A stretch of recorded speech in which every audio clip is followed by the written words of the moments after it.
You ever sit through a game where the scoreboard is trying to be polite, "We'll keep this civil, thanks," while everything happening on the field screams chaos? That was Denver versus Las Vegas on Thursday. A windy night, two sputtering offenses, 5 sacks for Geno in the first half, 6 for the game, and a game that felt like someone hit low energy on both teams. By the end, it was 10-7 Denver, a win that looked prettier on paper than it felt in the stands. Reuters, start with the obvious. The Broncos won, they're 8-2, and their defense bailed them out, again. This wasn't a masterclass in offensive creativity. It was trench warfare, sloppy plays, and 2 units that refused to let each other breathe. Jeremy Crawshaw's punting had the crowd holding their breath, offensive drives stalled out repeatedly, and special teams gifted and stole pivotal moments. The one thing that decided the night was Denver's ability to turn chaos into a single decisive advantage. A blocked punt turned into field goal range, and Wil Lutz knocked down a 32-yarder that proved to be the game winner. Defense set up the win. Period. Reuters. Let's talk Geno Smith, because this is where the smothered headline comes from. He was hit, hurried, and ruffled all night. The Broncos' front kept finding angles, sacks and waves, pressure up the middle, stunts that left Las Vegas's offensive line looking like a pickup group trying to find a rhythm. Smith absorbed 6 sacks by game's end, and when that happens, the offense loses its timing, routes break down, and everything that used to be dependable becomes a negotiation. 2 of those first-half sacks were tone setters. From that point on, the Raiders were chasing a game they couldn't quite reach. If you want a single play that encapsulates this mess, watch the sequence where a Raiders drive sputtered into a tipped ball, Dondrea Tillman scooped it, and ripped off a return that flipped field position. That takeaway didn't come from offensive brilliance. It came from a defense that won the small, ugly battles. Hand placement, reading the arc, hustle to the ball. Plays like that make tidy victory drives out of sloppy nights, and Denver's defense practically stitched the whole thing together with hustle and discipline. The team's highlight reel tonight was less wow and more wrench the momentum. DenverBroncos.com. The offenses, though, good grief. Bo Nix and the Broncos unit moved enough to tease a rhythm, but penalties, dropped catches, and the mile-high wind turned potential scoring drives into whistled opportunities. The Raiders, meanwhile, had an early spark, Ashton Jeanty's touchdown in the first quarter, but then went almost 2 full quarters without a first down. That's not a halftime stat you want on your resume. The end game was a field goal try for Las Vegas to tie. 48 yards that hung in the wind and drifted wide right by Daniel Carlson. And that miss is the kind of late-game unforced error that defines a season for a kicker and a team. ASUSA. Here's the thing about wins like this. They're both a blessing and a warning. Denver's defense showed grit and found the plays that matter. Sacks, a turnover, and the ability to make a block count in the special teams phase. But on offense, the Broncos left a lot of points on the field. Coaches hate that. Fans love wins, but savvy people watching the tape see the holes. Predictability on third down, a tendency to punt when you need to take a shot, and timing issues on routes that a good pass rush simply exploited. Sean Payton will take the result, but his notes will look like a grocery list of micro fixes. ESPN.com, for Las Vegas, this felt like a continuation of a long, exhausting chapter. Injuries and line troubles have turned what could be a fluid offense into a brittle set of options. Sure, cornerstones showed up in spurts. Q Blue Kelly had 2 interceptions that should have translated into points, but football is a ledger, and the Raiders' bad columns, missed kicks, penalties, sacks outpaced the good. Pete Carroll's team is trying to build trust on short weeks and thin rosters. Tonight, that trust got tested hard. Las Vegas Raiders, 2 coaching notes that matter. First, Denver's ability to flip special teams chaos into points was the difference. Blocked punts don't happen by accident. They come from schemed pressure, film work, and execution. Second, Las Vegas has to figure out how to protect its QB and find sustainable third down conversions.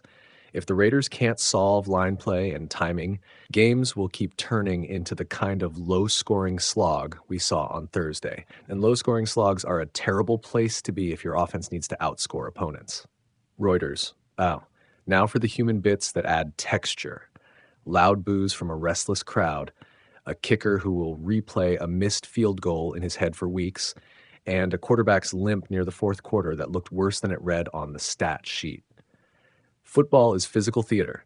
Tonight's production was messy, and the emotional beats, the boos, the clips, the frustrated body language will show up on highlight reels as evidence that while the Broncos have a top-end record, they're hardly invincible.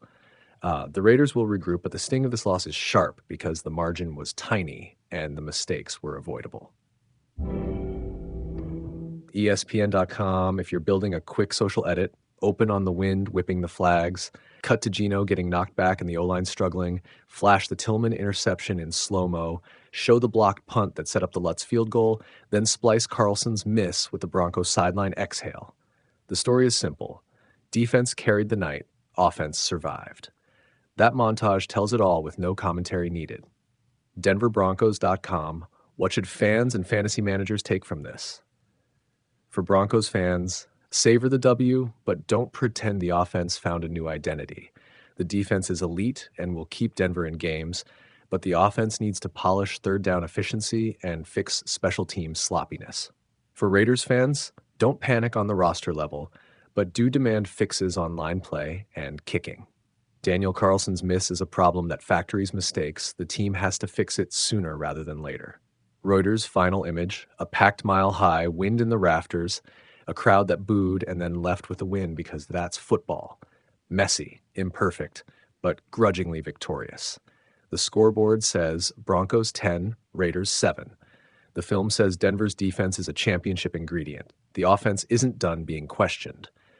If you love drama more than beauty, this is the sort of Monday night tape that makes you say, I'll take it, for now. Reuters.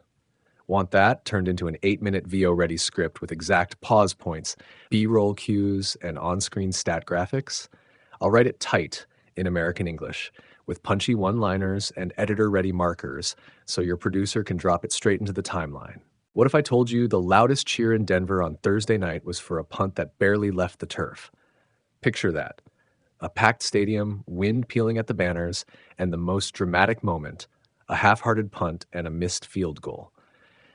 It sounds like a joke, but tonight's game felt like a weird, beautiful joke that somehow ended with the Broncos walking off with a win. You could feel the weather in every play. The wind wasn't a subplot. It was a character. It messed with punts, ruined timing, and made quarterbacks look like they were throwing through molasses. Both offenses arrived ready to perform and left the stage apologizing. But football is simple in its cruelty.